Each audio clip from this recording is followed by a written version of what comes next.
Graça e paz, irmãos. Com muita felicidade que eu venho aqui a convite da Federação para poder ministrar essa devocional para vocês, esperando que o Senhor venha abençoar a vida de cada um com essa mensagem e edificar a cada um, assim como Ele fez e faz comigo também. Meu nome é Thales, eu sou ali da Quinta Igreja Presbiteriana de Volta Redonda e, assim como vocês também, tenho crescido na fé e no entendimento. E, como já disse, vou passar um pouquinho desse entendimento para vocês hoje aqui nessa mensagem. O texto que me ressaltou aos olhos foi o texto de Hebreus, capítulo 1, que ele evidencia a superioridade, a supremacia de Cristo, que especificamente em relação aos profetas e aos anjos. Mas, antes da gente entrar no texto, vamos fazer uma oração ao nosso Deus. Tá? Senhor, Deus e poderoso Pai, nós viemos aqui diante de Ti esse dia para Te agradecer, Pai, pelo dia que o Senhor nos proporciona de vida, pela fé que o Senhor nos dá, Pai, principalmente através do Teu Filho Jesus, que sacrificou por nós naquela cruz e nos redimiu perante a Ti, Pai. Obrigado porque a partir dele temos esse caminho novamente a Ti, Pai. Muito obrigado. Nos ajude na compreensão deste texto, que ele seja edificante para nós, Pai. No nome de Jesus. Amém. Pois bem, para que a gente possa iniciar aqui, vamos ler primeiro, depois a gente entra na parte do contexto histórico, na divisão aqui, na interpretação um pouco mais profunda, mas ainda em geral do texto, e depois a gente vai ter as aplicações. Vamos para o texto. Havendo Deus outrora falado, muitas vezes, de muitas maneiras aos pais pelos profetas, nestes últimos dias nos falou pelo Filho, a quem constituiu herdeiro de todas as coisas, pela qual também fez o universo. Ele que é o resplendor da glória, expressão exata do seu ser, sustentando todas as coisas pela palavra do seu poder, depois de ter feito a purificação dos pecados, assentou-se à direita da majestade nas alturas, tendo se tornado tão superior aos anjos, quanto herdou mais excelente nome do que eles. Pois a qual dos anjos jamais disse, Tu és meu filho, e hoje eu te gerei, e outra vez, eu lhe serei pai, e ele me será filho. E novamente, ao introduzir o primogênito no mundo, diz, todos os anjos de Deus o adorem. Ainda, quanto aos anjos diz, aquele que aos seus anjos faz ventos, e aos seus ministros labareda de fogo. Mas acerca do Filho, teu trono, ó Deus, é para todos sempre, e cetro de equidade é o cetro do teu reino. Amaste a justiça e odiaste a iniquidade. Por isso, Deus, o teu Deus, te ungiu com um óleo de alegria, como a nenhum dos teus companheiros. Ainda no princípio, Senhor, lançaste os fundamentos da terra, e os céus são obras das tuas mãos. Eles perecerão, tu, porém, permaneces. Sim, todos eles envelhecerão, qual veste. Também, qual manto os enrolarás, e como vestes serão igualmente mudados. Tu, porém, és o mesmo, e os teus anos jamais terão fim. Ora, a qual dos anjos jamais disse, assenta-te à minha direita, até que eu ponha os teus inimigos por estrado dos teus pés? Não são todos eles espíritos ministradores enviados para serviço a favor dos que hão de herdar a salvação? Pois bem, a gente percebe aí que ele apresenta a figura de Cristo Jesus e enfatiza como Deus. Ele divide esse caráter enfático a partir de comparações que ele faz. Primeiramente, do versículo 1 ao 3, ele mostra Jesus como superior aos profetas. O Deus realmente encarnado, a expressão exata do ser do Pai, do próprio Deus, quer dizer. Então, essa é a primeira comparação. A segunda, ele faz com anjos. Mas por que anjos? Deixa eu ver daqui a pouco. Vamos entender o contexto histórico dessa carta, objetivo e público-alvo dela, tá? Primeiramente, essa carta foi escrita pelo autor desconhecido de Hebreus com o intuito de mostrar que tudo o que havia sido estabelecido por Deus a partir da lei mosaica foi cumprido de maneira perfeita por Cristo.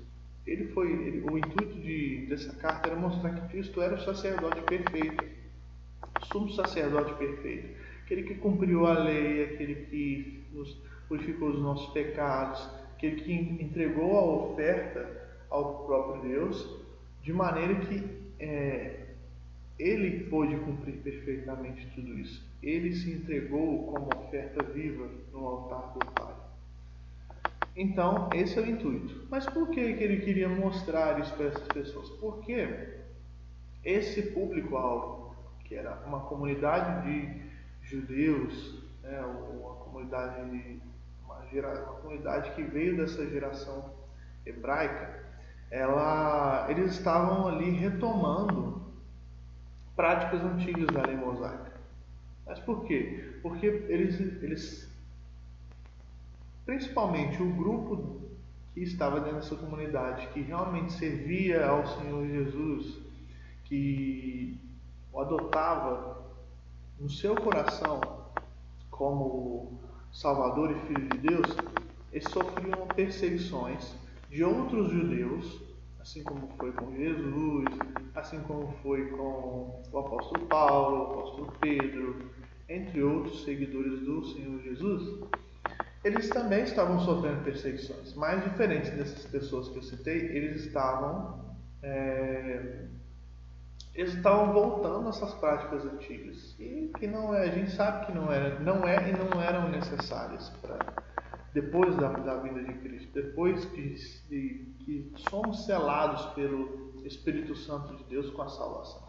Então não é necessário. Então por isso que ele estava ali escrevendo aquela carta, para mostrar a essas pessoas que não era necessário elas retomarem essas práticas antigas, como por exemplo sacrifícios mesmo. E eles estavam fazendo isso de novo.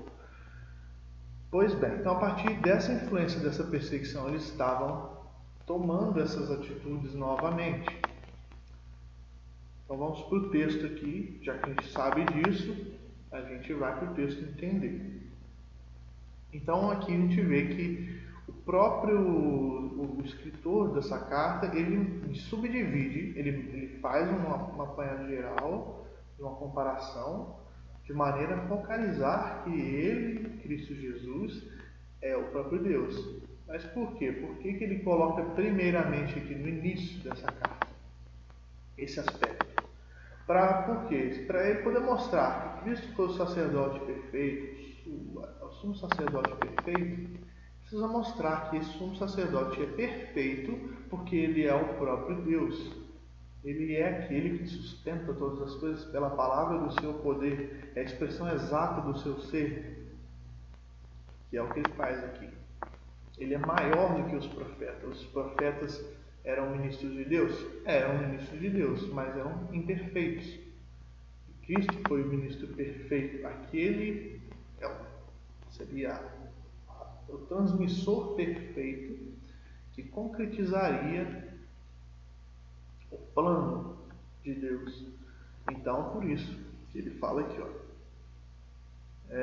havendo Deus outrora falado muitas vezes, de muitas maneiras aos pais pelos profetas, nesses últimos dias nos falou pelo Filho, a quem constitui o herdeiro de todas as coisas. Então Cristo era o herdeiro das coisas relacionadas ao reino da vontade do Pai, pelo qual também fez o universo. Então não era qualquer um. Ele era o sumo sacerdote perfeito porque ele era o próprio Deus, era aquele que tinha o poder todo de todo o universo. Só ele que poderia cumprir essa lei. Era só ele que poderia cumprir a vontade e receber a ira do próprio Deus. Então por isso que ele era maior que os profetas.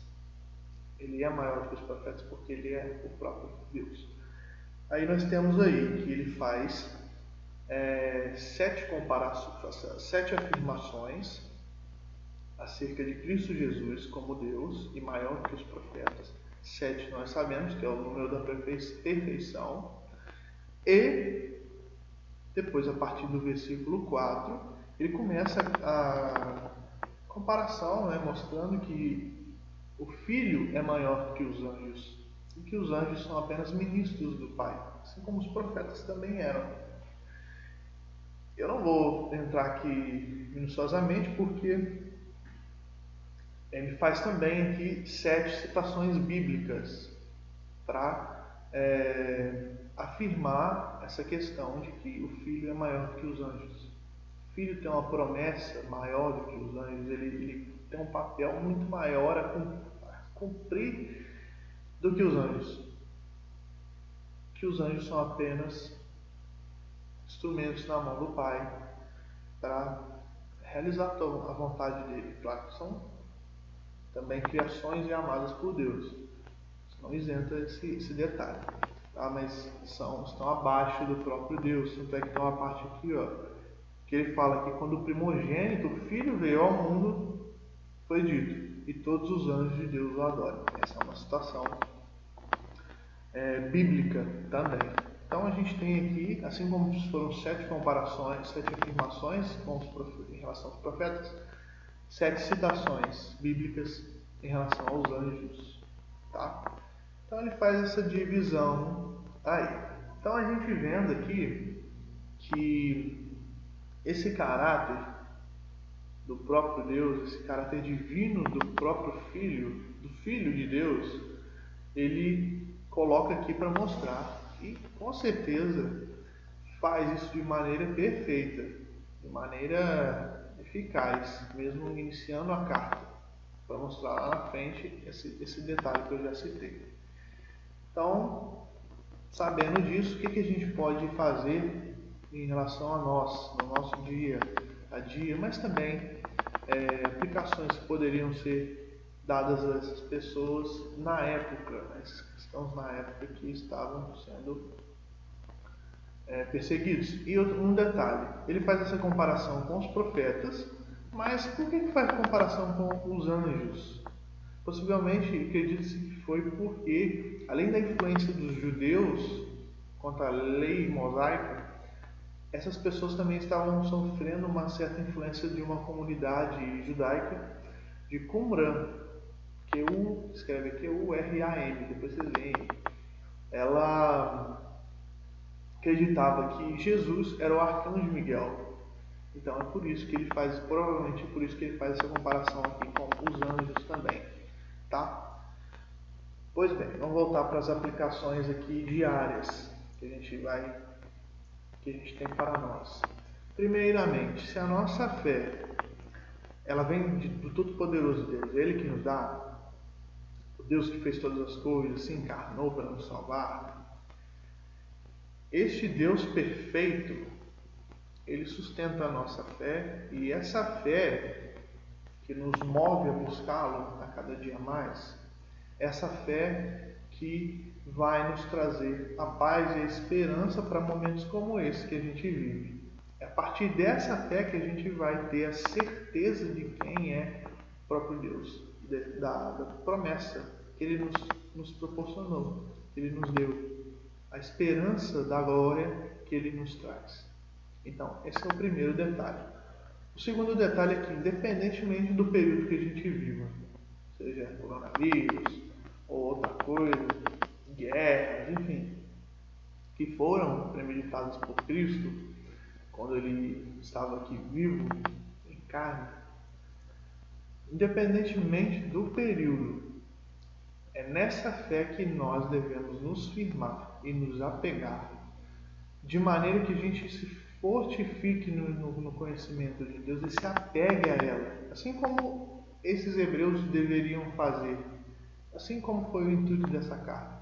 Ele mostra a essas pessoas que eles têm que considerar todas as verdades que, na verdade, na época os apóstolos tinham passado para eles, porque esse pessoal aqui ouviu o Evangelho a partir dos apóstolos, tá? Mas, independentemente disso, a gente ouviu o Evangelho também, seja de quem for, seja qual for o ministro do Evangelho. E a partir deste Evangelho que nos alcançou, nós devemos nos apegar para não ficarmos atônitos e ouvindo balelas e doutrinas erradas que são ditas por aí afora, que a gente já ouve há muito tempo. E ultimamente já tem muitas aí, muitas pessoas falando uma abobrinha por aí. Então, para a gente não ficar dando ouvido a essas pessoas, a gente tem que se apegar ao que a gente aprendeu com o próprio Deus na Escritura e por bons ministros que pregam o que a Escritura diz. Tá? Terceiro, a gente tem que, a partir desta fé e desse perfeito Salvador que nós temos em nossa vida, em nosso ser, vivermos de maneira a renovar o nosso ser a partir da renovação do nosso interior. Transformar realmente o nosso ser a partir da renovação da nossa mente, que é um momento, não é instantâneo, a gente sabe disso, ela é gradual, mas ela é feita de maneira paulatina e perfeita pelo próprio Criador. Tá bom? E é isso daí que eu gostaria de passar para vocês hoje. Tá, tem uma canção que eu vou colocar um trechinho aqui de fundo para que a gente possa, que ela evidencia esse detalhe da supremacia do próprio Deus, de Cristo como próprio Deus, tá bom? Filho de Deus do Projeto Solo. Aí depois eu vou botar um trecho e a gente finaliza com ela no fundo, tá bom?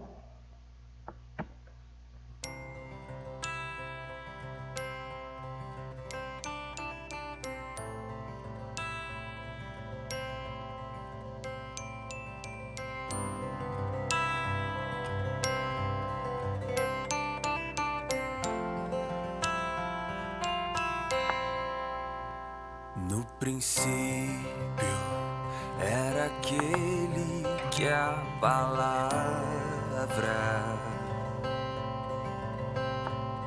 estava com Deus e era Deus.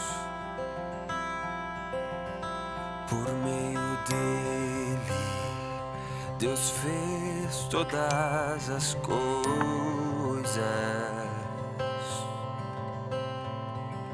Nada existiria se não fosse por Ele. Ele é a luz que brilha na escuridão, e as trevas não podem o deter.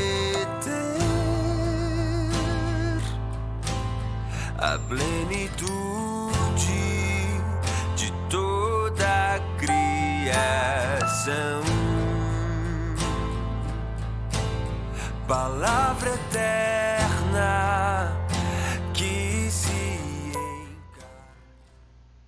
Vamos orar então, gente, ao nosso Senhor, agradecendo pela mensagem e porque essa palavra nos fortifica a cada dia. Senhor e poderoso Deus, eterno Pai, graças te damos ao Senhor, porque o Senhor nos fortifica todos os dias. Obrigado, Pai, porque nós temos essa palavra em mãos e também porque o Senhor nos ministrou neste momento, Pai, o seu entendimento.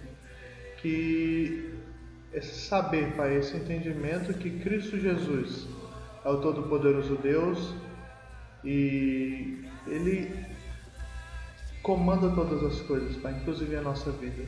Nos traga paz e entendimento para poder passarmos esses tempos que vivemos aqui até encontrarmos contigo. Nos abençoe, Pai, e nos guie. É a oração que te faço, no nome de Jesus. Amém. Então, muito obrigado e até uma próxima, gente. Um grande abraço.